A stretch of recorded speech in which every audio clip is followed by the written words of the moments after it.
Living in the projects, living in the projects, living in the projects, broke with no lights on. That song, that lyric, it literally popped up into my head, into my spirit. So I was like, all right, well, that's gonna be the topic for today. Living in the projects, broke with no lights on, and knowing that everything is temporary and that things won't always be the way that it may seem or the way that it is. As long as you have an eye or a vision or a willpower, like a fire inside that keeps you propelling, that keeps you being able to see beyond the current reality or the current circumstances that you might be in.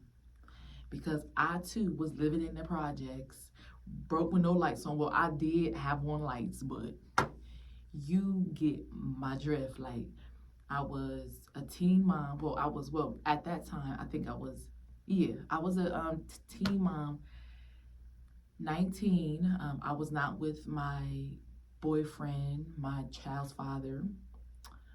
At the time, I was not with him. He went off to school and then he was living his life and I was living mine. I had public housing.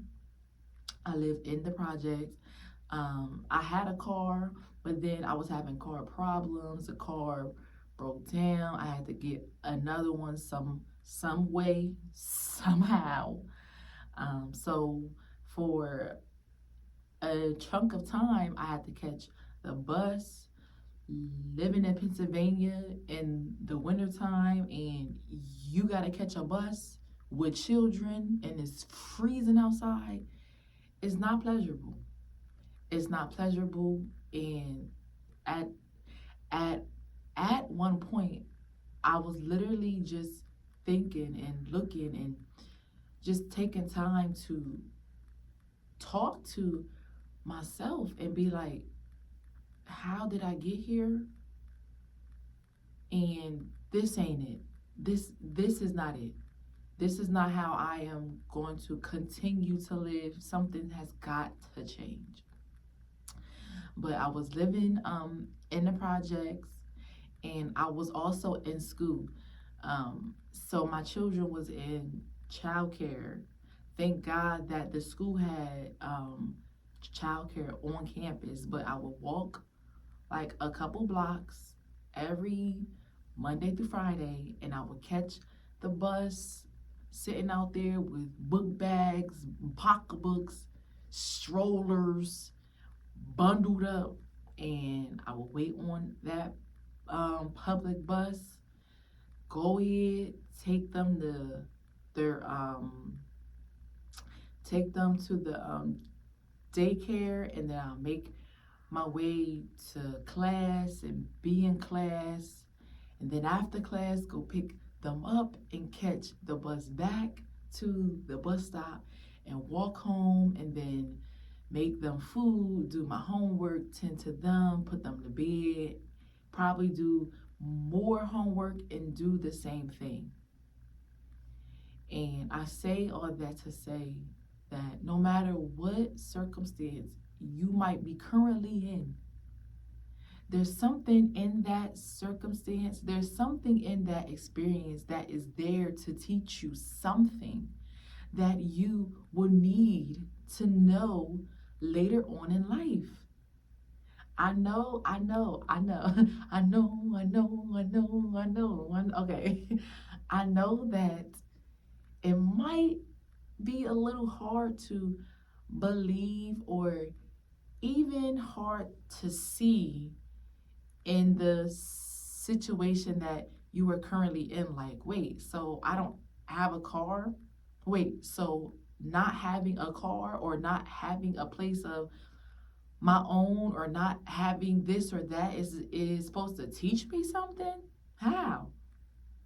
Like, in that, like, it is in those experiences that people begin to question. source. They begin to question their creator. They begin to be like, wait, if I have a creator, if I am connected to God, to the Most High, to this figure, to that, why is it that I'm sitting here struggling? Why is it here that I'm living paycheck to paycheck? Why is it that I don't have a car and that I am making ends meet to feed my children? It can't be a God. It can't be a source. It can't be a most high, because if it was, I wouldn't be here. But that's not the case. That's not the case. I hate to break it to you, Sight, no, but that's not the case.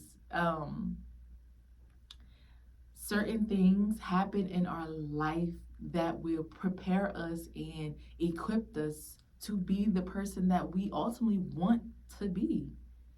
And it may not feel like a gift or like an opportunity, but somewhere in those hard times, there's still something out of it that you can take. And what I got out of being a single parent with no car, I think I had a job. Wait, did I have a job? I'm not sure, because I was getting public assistance with housing. My rent was based on my income. Yeah, no, I didn't work. My rent was based on my income, and I didn't have no income. So my rent was probably like $25. And then I had food stamps, Medicare, um, and my utilities and all of that stuff, I think was included in my rent, or it just could have been like a extra $10 or something like that. But either way, when I was in those situations, I didn't know why I was in them. Like, I felt like, man, life was just handed to me like this. Dang. But once I came out of it and I was able to look back, I'm like, wow, I needed to go through that to gain a sense of grit or a sense of strength, of power, of self independence to a certain extent. I mean, I was dependent on those governmental programs, and they came through. They be coming through.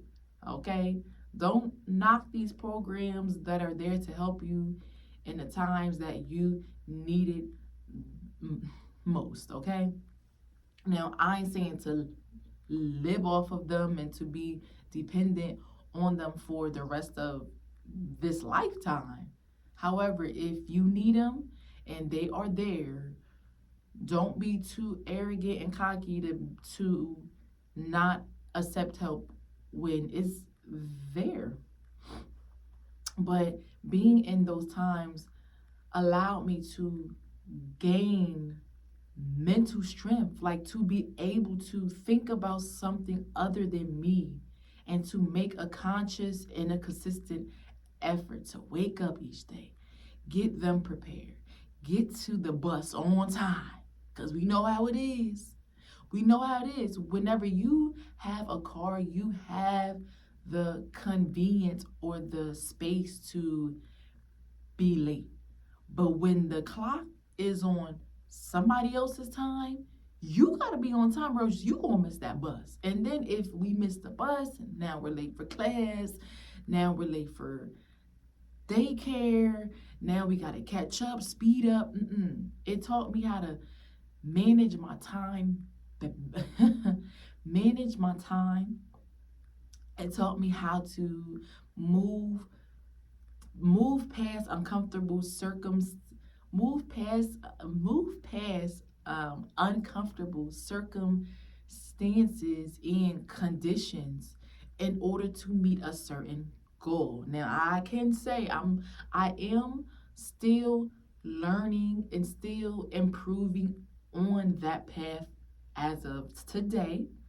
However, at the beginning of this all, that was where I was. Like, to be able to be sitting outside at a bus stop and it's 20 degrees outside, I would rather be in my home, nice and cozy and comfortable. But I was like, nah, I gotta get there. I gotta make it. I gotta get there. So I say all this to say, if you are in a situation, no matter if it's with housing, no matter if it's in a relationship, no matter if it is with work, whatever it is, if it's uncomfortable, know that there's still a purpose in the uncomfortability. I don't even know if that's a word, but if it ain't, I just made it up. There is a purpose in being uncomfortable.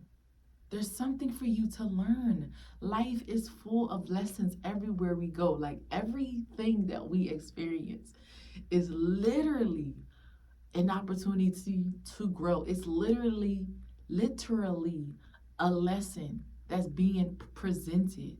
It's an offering. It's a token to be able to receive it and to gain and to learn and to grow.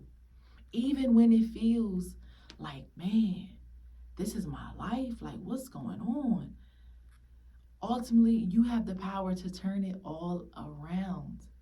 You have the power. I got the power. Do. You got the power. And I just want you to know that you're not in it alone. You're not the only one that has went through or who is going through a certain situation, either a tumultuous, I think that's how you say it. Okay, pat me on the back if it's right, but a tumultuous relationship to where you have to choose either to stay or to leave, either you being in a housing space where you live with another person and you need to transition into being your own homeowner or tenant or landlord, whatever the case is, to be able to have a space that is all of yours. No matter if you are making ends meet and you're living paycheck to paycheck and you're just trying to, well, not trying, and you are doing your best to stay afloat, and it just seems like these bills keep coming and I just can't get above them and they just keep piling up and piling up. Even through all of that, nothing is there to take you out. Even though it might feel like it, because I know, trust me, I know.